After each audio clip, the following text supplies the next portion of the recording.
What's going on, guys? It's GBP baby. Welcome back to another video.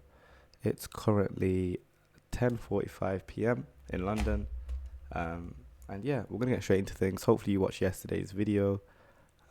If you haven't, go and watch that. And if you haven't watched yesterday's video, watch Monday's video. And if you haven't watched Monday's video, go and watch Sunday's video, and so forth.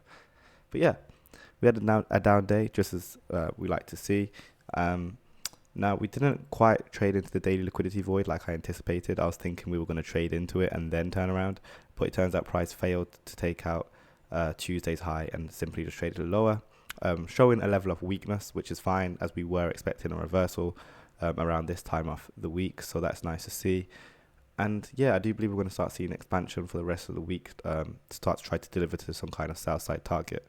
Now, the most obvious sell side PD array that we have to trade towards is this fair value gap right here. I'll just draw this out for us. So we have this fair value gap right here. I'd like to see us start to trade into. And yeah, pretty much moving into the new day, I'm looking for us to trade down into this. I want to, any kind of trading above opening, I'd want to be looking for shorting opportunities. I will be looking at yesterday's low as a price to key off. But generally speaking, we can actually use this range for price act as resistance. So let's make this black. And if I just draw out the midpoint of that, that midpoint is now going to delineate the highest I want to see price trade if we are to remain bearish. To be honest, even that is quite a stretch. I'd like to think we can probably just trade to the 25% 25% of that level at the most. But when we drop down to low time frames, we should be able to find some PD arrays to key off of. So on the 4 hour, you'll see we had displacement today. Now this is the kind of displacement I like to see, for me to now know that price is likely going to want to run out these Monday lows and start trying to fill this liquidity, this fair value gap. So again, moving into tomorrow, I'd like to think that we can continue to see low prices and start hunting for sell stops. This is a pretty typical sell model right here. We've got a high, a low, a high, a high. So we may want to draw out this low as a potential shorting opportunity. So if price does retrace into this range, this is certainly going to be the level I want to be shorting at for us to then send price lower into this fair value gap. So let's now go to the 1 hour, and you'll see our price delivered today. Please, apologies for all the marking outs. Let's make it a little bit cleaner. This was that order block I drew our attention to yesterday, and you saw we found support. I draw our attention to it again today, and I was saying if this gives way, then we're bearish, and you can see we've traded outside of that now. So what are we? We should be bearish. So yeah, like I said, I'd like to think that price can trade back up to here one more time before trading lower, but it doesn't really have to do that. And what I mean by that is that depending on how weak price is, we very well could just move into the new day trading lower. My target for price, just below this bullish order block right here, would be nice. I'd like to think that there's sell stops below there. So let's just get sell side liquidity drawn out like so. And yeah, in terms of opportunities, let's go to the 15-minute. You'll see that we have a high here. Now this could be an engineered high.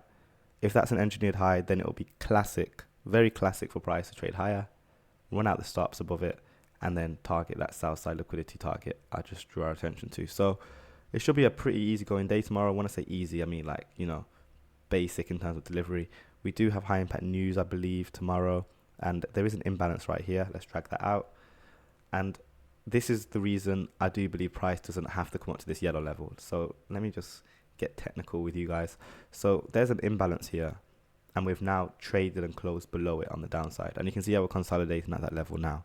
So moving into the new day, if this is acting how it's supposed to, realistically, we shouldn't see price trade back above it. Yes, we traded above it here, but again, we're at the very lows of it. So let's say moving into the new day, we are below it. Then I'd expect it to act as resistance to push price lower.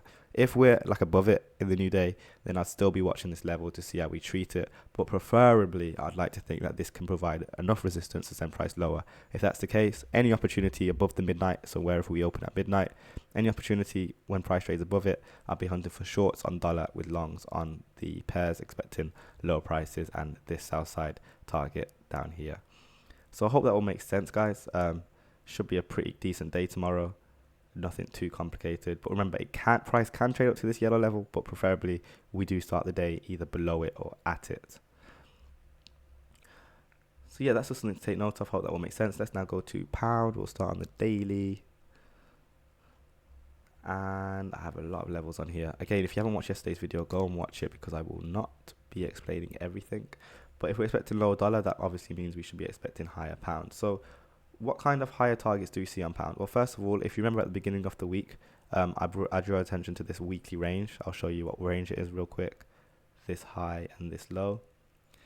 And you'll see how we've now closed inside of that range. So realistically, now that we're in this range, I'd like to see this low off it to provide support. It's unlikely we're going to run for these sell stops now, I believe, if we're going to be seeing lower dollar. Remember, this is assuming we want lower dollar. So if that's the case, we can get rid of these for now and assume that that Tuesday was the low of the week. That would be classic price action. If it is, that's completely fine. And we do have high impact news on pound again tomorrow. So in terms of targets, we have a daily fair value gap right here. So price may seek to try and trade into that. And then obviously we have the open off this bullish order block, but you can see that lines up perfectly with this level. So let's drop down to the 4 hour. And you'll see not the best price action this week so far, a lot of back and forth price action. And you'll see how pound, yeah, we traded higher, but it also retraced very deeply. Now, I don't like that particularly when we trade that deeply lower. So we do have to be quite mindful of that. We do technically have a breaker, low, high, lower, low, then price is broken to the upside. But you'll see it's failed the breaker because we came back down here. So this is kind of throwing me off. That's why I'm being a little bit cautious with pound. We've got to see how we trade. If price carries on pressing higher, moving into the new day, I'm happy to be long, expecting a run into that fair value gap and potentially above this buy side liquidity pool right here. Let's just get that marked out like so. So that's a potential. Another thing to take note of is if we look at the Sunday opening price, which was here, you'll see how we're consolidating at that level. And like I said, if price respects this moving into the new day, so we don't trade back below it again, then it's likely that we should then start seeing higher prices get targeted. So we're going to dash this line real quick. I'll make it a little bit thinner for us, just so that we know we have the Sunday opening price right here, and to show that we are above it right now. So I'd like to see it provide support. But on the 15-minute, you'll see we came. Look at that. You can't make that stuff up. So again, I'm just watching. I'm going to be looking at the Asia range to say, okay, did we stay above this level, and are we seeing continued support? If that's the case, then we should see a nice setup for long in positions to run into that fair value gap on the daily up here, and remember that buy side target I was talking about up here, which would be pretty nice. So that's my expectations moving into tomorrow. But yeah, this will be a classic day, so to speak, because this is a Persian Reaver example as well. And what I mean by that is if this is the low of the day, if this is the low of the week, and we've now taken out Tuesday's high, which we've done today, then we should then, by default, be expecting Monday's high to get round. That's just a rule of price in general, but obviously we'll see how that delivers. But we do really have to see. And the only thing that's keeping me bullish as well is when you see how much higher and how much more bullish euro's performing, you'll see why we should see the same in pound and should see, continued support. So definitely keep an eye on this buy side liquidity, and again, definitely keep an eye on this range and look at how we stay above that midnight opening price, that Sunday opening price, because like I said, so long as we're above it, we should realistically be able to think about potential buys. Finally, let's finish up on Euro USD. We'll start on the daily there as well. And you'll see we did trade back down into this one more time. We didn't trade as deep as I wanted. But again, the fact that we're failing to even get volume in here, and we're respecting 50% level, and then traded aggressively high like this, that's displacement to the upside to me. So where am I expecting price to trade to? Well, we have a fair value gap here to carry on finishing. So obviously up to here. But I'm also watching this low. So more realistically, or more ideally, I'd like to see price trade into this low. Let's make this yellow as a target. And then we'll drop down to the low time frames to try and find some more supports for price. So on the 4 hour, let's get rid of this massive black box. You'll see we have a breaker, low, high, lower low. Wow, technically there, and then we traded higher. So now I'm looking at this last up close candle to provide any kind of support. So I will draw out the high, and this is going to be where I'm expecting to find long in opportunities on euro. Let's get rid of this real quick. Let's go to the 1 hour. And you'll see there's a fair value gap down there as well. So again, we're looking at this as a breaker. Technically there's a breaker here, low, high, lower low, and then we've delivered to the upside. But I'm watching this swing high specifically purely because we have a more significant swing low with a clear run on.